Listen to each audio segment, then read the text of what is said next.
Good morning. My name is Anastazia Neely, and I'll be presenting the final briefing for transforming the core curriculum for sustainable education. On behalf of my team members, faculty advisors, and managers, thank you for your time and attention. We're really excited to share our work with you. So on the outside, the Peter Rouget School, or MS-88, looks like your average middle school. It's one segment of the Park Slope Education Complex in Brooklyn, New York. But a walk inside will show you that middle school is not as dull as it used to be, or at least not here. But it's not just the bulletin boards and colorful wall murals that make MS-88 an exciting place to learn. This morning, I'll begin with more background on the client, a description of the process, explanations of our deliverables, and I'll end with closing thoughts. MS-88 has a total student population of about 1,200. 80% of these students are eligible for free or reduced lunch, and 15%, or about 1 in every 7, speaks English as a second language. This qualifies the school for federal funding under Education Provisions Title I and Title III. And despite its socioeconomic and linguistic diversity, MS-88 continues to be an innovative trailblazer in education. This is exemplified in their frequent partnerships with local universities, such as Columbia, and they recently won the Samsung National Solve for Tomorrow contest, which was sustainability themed. National standards are all the rage in education right now, and they've become popular as a way to decrease the disparity in state-to-state education quality. As a result, New York was the 25th state to join the Common Core Standards State Standards Initiative. Around the same time, the U.S. Partnership for the Decade of Sustainable Development developed its sustainability standards. So at this crucial curricular crossroads, MS-88 asked us for two things. First, to create an integrated curriculum that addressed these new national standards, as well as the sustainability standards. And second, to create a management plan that detailed the time and financial resources that it would take to implement this new curriculum. To deliver on these requests, we conceived a three-phase process. The first phase was research, and in this step, we looked at old standards from New York City and New York State. We also looked at curriculum from other states who already have sustainability integration, and we visited the school twice to see teachers and students in action. The second phase is analysis. So using the research we had gained, we created a curriculum matrix for MS-88 to look at what's being taught across the year and found ways to link the math, social studies, science, and reading together with the sustainability concepts. So through analysis and research, we moved on to our final step of synthesis. And here we created new pieces of information. The first was an integrated curriculum with full sustainability integration across all the standards with a unique focus on projects. So this asked students to think beyond the 5-paragraph essay in a book report while also maintaining a sense of community and attention to local issues. The second deliverable is a threefold management plan, which details, as I mentioned before, financial management, time management, and also the performance management plan. I'll begin with a description of the management plan and move on to an example from our curriculum. So the management plan has 3 parts. The first part is financial resources. We estimate that this curriculum will take about $421,000 to implement. Most of this money will go to hiring new staff, but significant portions will also be allotted to overhead and supplies, events and conferences, graduate consultants, and also a stipend for existing staff. The second part is time resource management. Our estimate is that it took about 430 hours, which is a long time, to complete this project.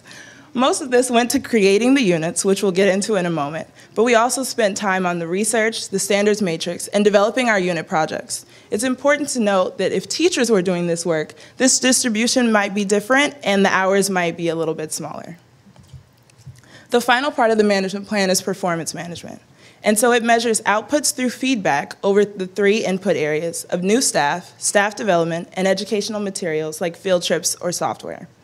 It also includes self-assessments for teachers and students to reflect on what they've learned and taught, to measure how the sustainability curriculum is coming across in the classroom. And now for the curriculum itself. So we've created about 15 units over grades 6, 7, and 8, and we've incorporated over 170 standards. This means that when a student has matriculated through MS-88, they will have met the city standards, the national standards, as well as the sustainability standards. So this is a 3-part curriculum. To design these units, we created a template to streamline the process and also to be able to hand it off to teachers to create their own units if they so choose. Let's walk through the unit template together.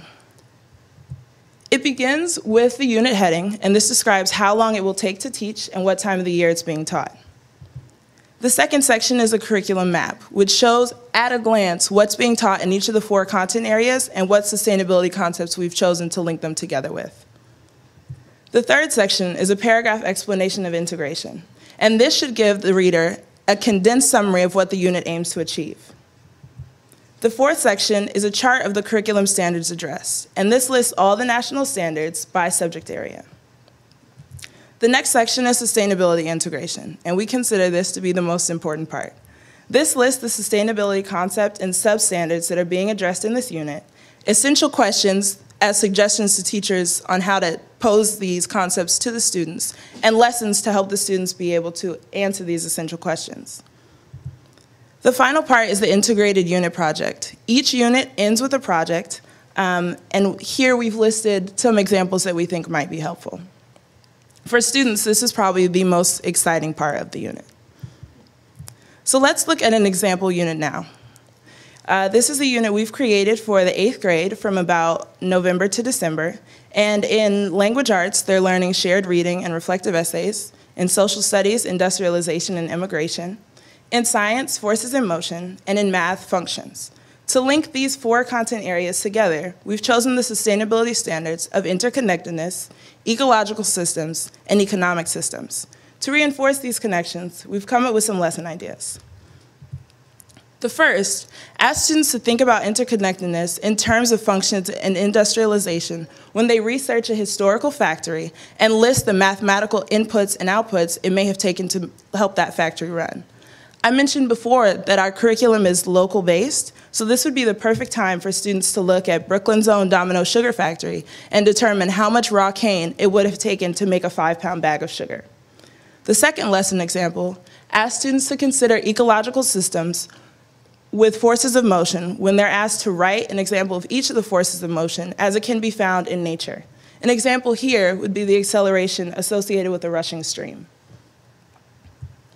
And now for the unit project. So the lessons focus on integrating the sustainability concepts with individual content areas, but the unit really brings it all together. The unit that we've created, or the project that we've created for Unit 2 begins with the following prompt.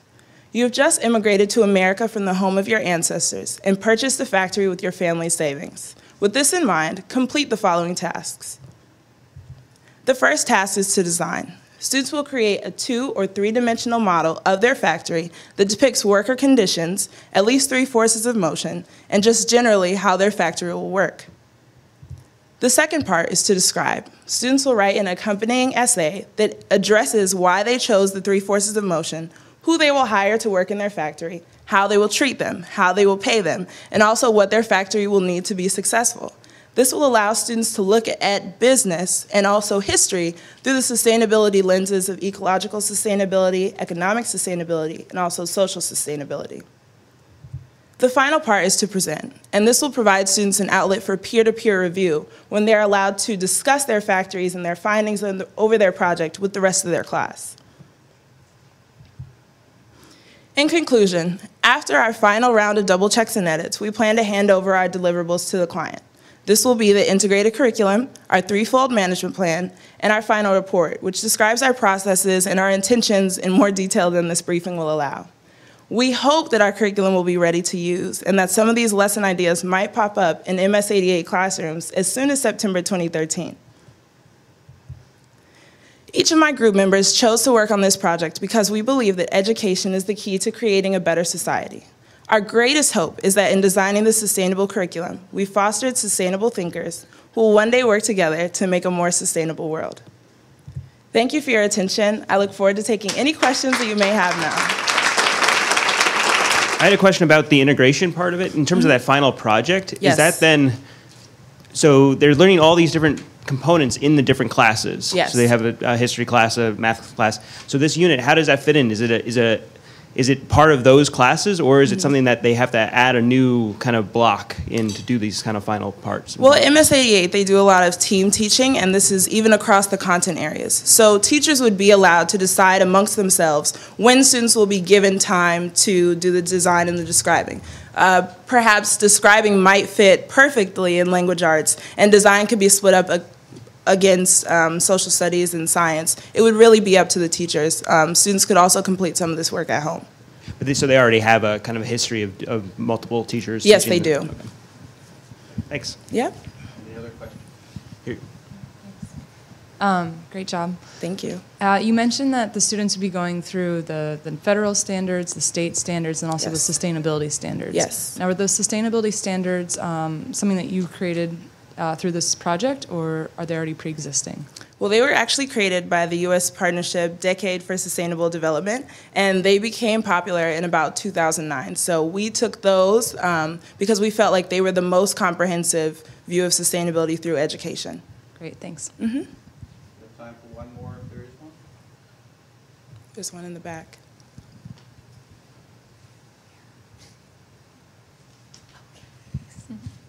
Thank you for this. Just a quick question about what your suggestions would be to scale this project up beyond MS88. If the school does plan to adopt it and implement it, any recommendations for how other schools can also integrate this into their curriculum? Well, I would definitely recommend our process. So we started by looking at what the school was already doing, what things are being taught, and then without trying to change too much across the year, we found ways to weave together what they were already doing with these new concepts. So my team's recommendation to any schools that wanted to recreate this process is to look at what you're already doing and find links. You know, you don't have to create the wheel, work with what you have and add on to it.